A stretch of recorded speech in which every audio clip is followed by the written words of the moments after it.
On va essayer de faire preuve de bon sens. Lorsque votre intérieur de chez vous, de votre appartement ou de votre maison est sale ou négligé, qu'est-ce que vous finissez par faire le dimanche matin par exemple? Vous faites le ménage du dimanche matin. Pourquoi? Pour que le reste de votre semaine soit plus agréable dans cet appartement ou dans cette maison, enfin dans votre intérieur de vie. Et du coup, vous procédez à des modifications dans l'environnement, du ménage, le déplacement de certains éléments qui vous gênent dans le passage, et voilà, vous récurez, vous nettoyez, vous faites la vaisselle si vous ne l'avez pas faite, vous rangez, vous faites le linge, enfin bon, il y a plein de choses que vous faites le dimanche matin, ou un autre jour pour certains, voilà, chaque semaine, ou peut-être chaque mois, ça dépend des gens et du rythme de chacun. Mais voilà, ce qu'il faut retenir finalement, regardez, c'est très simple, c'est juste du bon sens. Quand votre intérieur vous paraît trop négligé, vous le nettoyez. Parce que c'est plus facile, vous admettrez, qu'il est beaucoup plus facile et beaucoup plus confortable de se déplacer dans un intérieur propre. On se sent mieux. C'est tout de suite beaucoup plus fluide. Il en est de même pour le corps. Si vous avez compris la logique de votre intérieur, de votre appartement, de votre maison, de votre lieu de vie, c'est aussi votre lieu de vie, à une différente échelle. Mais vous devez vous en occuper aussi bien, voire mieux, beaucoup mieux, que l'intérieur de votre maison. On va avancer un peu, vous allez comprendre. Quand vous avez votre intérieur qui est sale, plus vous accumulez de choses, plus il est difficile pour vous d'y être bien. Et donc, à chaque dimanche matin, vous faites un grand nettoyage de printemps, et tout de suite, ça va mieux. Vous vous sentez plus à l'aise chez vous. Et vous remarquerez un truc, c'est que plus vous laissez de saleté s'accumuler dans votre maison, sur vos plans de travail, dans l'évier, sur les carrelages, sur les carreaux de la salle de bain, ou sur les vitres et les baies vitrées tout simplement, plus vous laissez de saleté s'accumuler, plus il est difficile de nettoyer quand vous allez passer ce fameux dimanche, ou un autre jour de la semaine, pour le grand nettoyage. Voilà. Plus vous laissez s'accumuler de saleté, plus il est difficile de nettoyer. Donc, moins vous salissez, plus c'est facile et plus c'est rapide. Et moins vous avez d'efforts à fournir.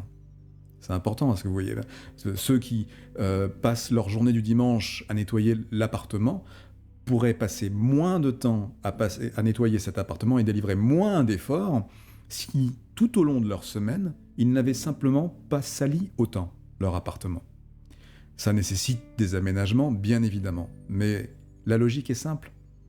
Plus vous salissez, plus vous allez avoir à nettoyer. Et plus le temps s'accumule, plus des choses s'accumulent, et plus il est difficile et inconfortable de nettoyer. Bon, il en est de même pour le pare-brise d'une voiture. Vous voyez cette condensation souvent là, ce film un peu opaque qui finit par perdurer lorsque les températures se sont modifiées. Donc à l'intérieur de votre pare-brise, même sur les rétroviseurs extérieurs, vous avez cette pellicule très désagréable d'ailleurs qui vous empêche de voir au travers. Souvent, le réflexe quand vous êtes pressé le matin, c'est de passer un Kleenex ou un chiffon si vous en avez un dans la voiture, pour pouvoir partir, aller au travail et voir mieux à travers la vitre. Souvent, quand vous faites ce geste-là, vous remarquez que c'est pas propre, c'est dégueulasse. Parce qu'en fait, vous avez juste étalé de l'eau, enfin de l'humidité, avec la saleté qu'il y avait accumulée dedans, sur la surface. C'est pareil, c'est comme l'intérieur de votre maison. Plus vous laissez votre pare-brise sale, plus la condensation a matière sur laquelle s'accrocher. Parce qu'en fait, la condensation, elle se colle sur une surface. Plus la surface comprend des dépôts, on va dire, plus la condensation a sur quoi s'agglutiner, en fin de compte. C'est ça, en fait.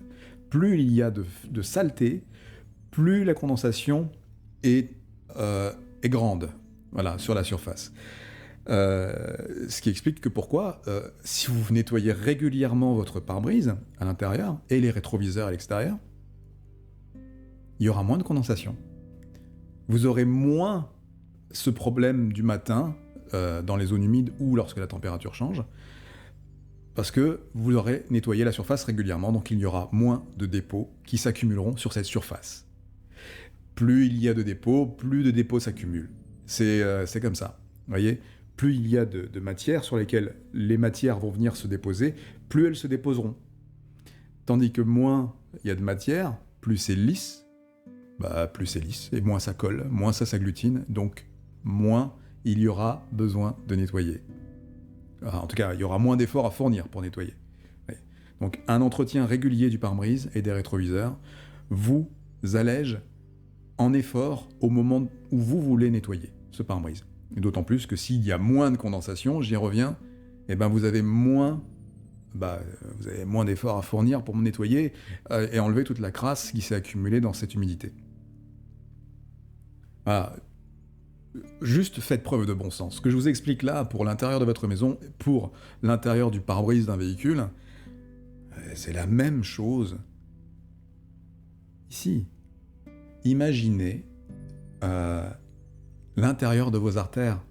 Alors je reprends le pare-brise comme exemple. Vous voyez cette couche, cette pellicule, ce voile sur lequel viennent se déposer les aspérités, les saletés.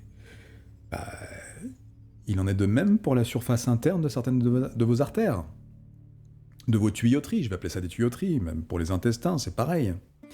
L'intérieur de la surface de certains organes, c'est pareil aussi.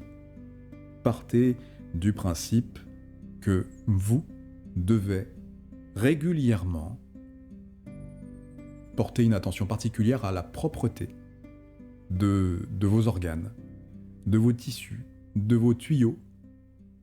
C'est comme la surface de votre peau.